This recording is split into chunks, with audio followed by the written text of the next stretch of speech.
Russian President Vladimir Putin has issued threatening words to Poland, saying Moscow would react to any aggression against its ally Belarus. Putin accused NATO member Poland of having territorial ambitions in the former Soviet Union. Earlier today, Poland announced its military is redeploying more units closer to its border with Belarus after having already done so earlier this month. That was after reports of Russia's Wagner mercenary group training Belarusian soldiers. Both Russia and Poland share a border with Belarus. Now, Putin warned that so-called aggression against Belarus would be considered an attack on Russia. As for Belarus, it is part of the Union state. And unleashing aggression against Belarus will mean aggression against the Russian Federation. We will respond to this with all the means at our disposal. Jonathan Katz is a senior director of the Democracy and Security Project at the Brookings Institution. He joins us tonight from Washington, D.C. Mr. Katz, welcome to DW. Clearly, there is concern on Poland's eastern border about Wagner troops in neighboring Belarus. How big a threat do these mercenary really pose to Poland? Well, Wagner has a long history of acts of both violence. We've seen this in Africa, Middle East, but also in Ukraine. And so anytime you see with this emergence of Wagner, including training Belarusians close to the Polish border, thousands that come in. We know now that there's, I think, about 1,500 that are reported Wagner troops that are reported in Belarus. This certainly is something that raises alarm bells. Poland is certainly right to be concerned, but you're already seeing NATO partners and allies backing up Poland and saying that they'll provide additional support, including Germany. Attacking Poland is attacking NATO. Is that in anyone's interest at this point? Well, certainly the NATO alliance, including President Biden and others, have been clear about any attack in 1 inch of NATO soil as an attack on the alliance. So I think there's a lot of bluster right now.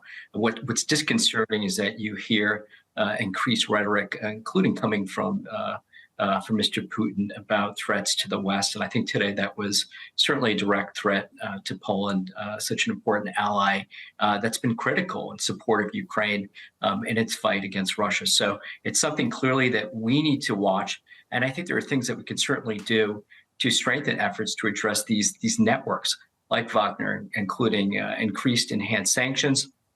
Something that we've been working on at Brookings, including over the last couple of days, is how do we strengthen efforts to hold accountable these networks, these dangerous networks, and weaken their ability, along with Mr. Putin, to harm Ukrainians, but also to weaken their threat, lessen their threat to NATO alliance and countries, including Poland. So it's something that we have a lot of work to do, but we need to take this threat seriously. I do want to dig a little deeper into these threats because he accused Poland of having territorial ambitions in the former Soviet Union. Who's his audience here? Is anybody in Warsaw taking this seriously? Well, I think it's laughable. The only person who has designs on territory that's not Russian territory is Mr. Putin. And we've already seen the outcome of that, the war crimes that he's committed, the atrocities been committed in Ukraine. So there's a lot of disinformation, message spreading. I don't think anybody buys this. But what we do take seriously is the security threat with Wagner showing up in Belarus. And when we hear from Mr. Prigozhin that he has things to prove, potentially to get back in the good graces of Mr. Putin, you have to worry about what that means, both for Ukraine, but also the threats along Belarus's border, which includes Baltic countries, but also Poland. So something to watch, but it's pretty laughable that Mr. Putin, who's been carrying out what he has been, not only in Ukraine, but in its neighborhood for almost two dozen years, is making this claim. Yeah. The German defense minister, in the face of these threats, said today that Germany and NATO were prepared to support Poland in defending the alliance's eastern flank. What might that look like at this stage with a threat that is fairly vague? Yeah. First, let's step back. NATO over the last couple years has really strengthened its eastern flank, including increasing the number of troops, key equipment that's there. And so what we might see is increased levels of troops in Poland. Obviously, there's a significant U.S. presence there as well. It could be in the form of the type of equipment that Patriot batteries, things that might send a strong signal that Poland, like any NATO partner, that we will stand with them, provide security and support beyond just diplomatic, to make certain that both Russia and Mr. Lukashenko and others that might be willing to do things that they shouldn't be doing, that NATO stands with Warsaw, stands with the Polish people. And I think that message has been loud and clear over and over again, both in Washington, but we've seen this across Europe. Jonathan Katz of the Brookings Institution, thank you so much. Thank you. Michał Baranowski is the managing director of the German Marshall Fund East. He joins us from Washington tonight. Welcome to the day. Now, Poland sees the military exercise, including Wagner troops, as a provocation. Does Warsaw truly believe there is an acute threat to its security, though? Well, the threat is getting higher, that we know. Wagner's troops are now training with Belarusian troops. Belarus has been part of basically Russian-dominated military space for a while, right on our borders. So the threat has certainly increased. We don't yet fully understand what kind of cooperation this will be and what kind of threat Wagner's troop will pose, but it doesn't have to be, in my view, it's unlikely to be the more conventional large-scale operation, but we might face more of the hybrid tactics that we have, in fact, experienced in the past from the Belarusian side. Can you elaborate on that? What would that be? Mm-hmm. Well, Wagner troops are often special forces, and they don't really follow the rules of the game. What we have seen actually over a year ago from the Belarusian side was also the use of migrants that were brought to Belarus specifically in order to be then transferred to the Belarusian-Polish border. And it's that these would be tactics that could combine sort of small operations with perhaps even disinformation the whole point would be to destabilize the border and make the Polish side, the Polish society and the Polish armed forces nervous, and therefore would the point would be to get NATO's attention on this border. Putin has responded to the Polish deployment with threats. Obviously, Poland is not planning to strike Belarus. So is anyone in Warsaw listening to Vladimir Putin at this point?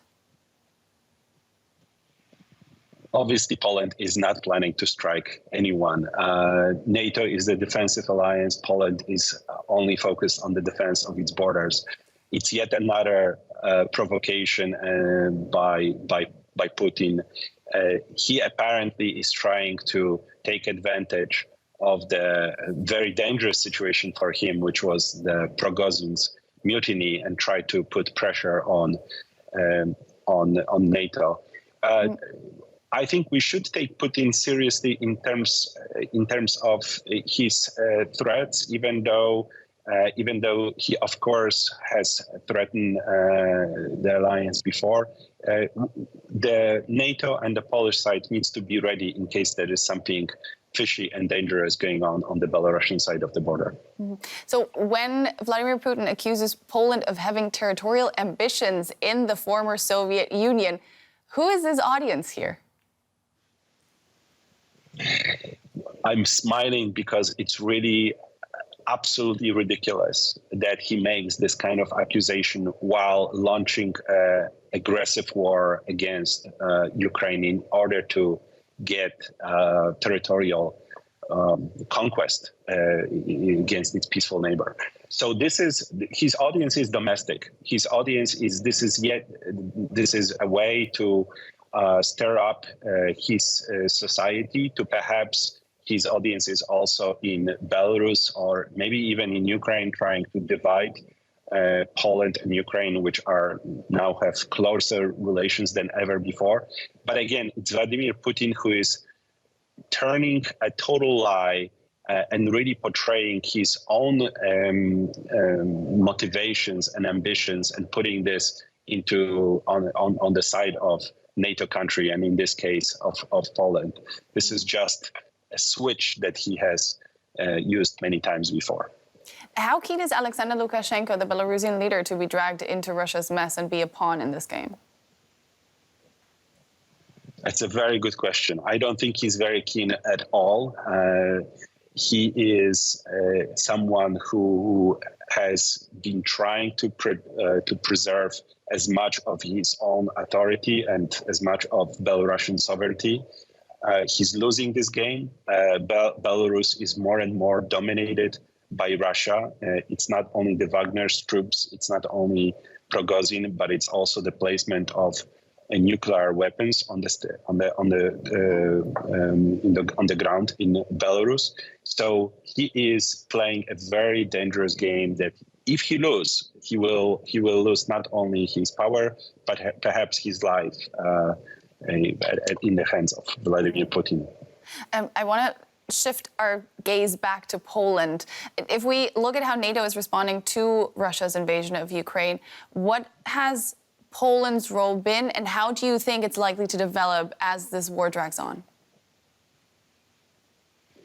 Well, Poland has been certainly, both Polish society and the government, one of the most strong supporters of Ukraine, both when it comes to hosting war refugees, but also when it comes to military aid.